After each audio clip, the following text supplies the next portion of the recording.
Hello, my name is Syed.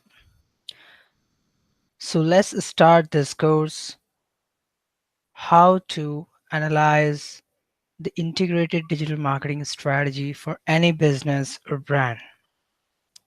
So now we'll start with what is digital marketing. So let me tell you what is digital marketing first of all.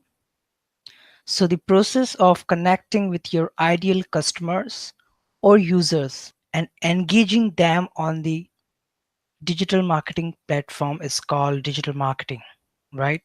So the process could have multiple digital touch points, right? Like you can connect your customers or user from SEO or social media or PPC or any possible platform on the internet, right? So let's move forward.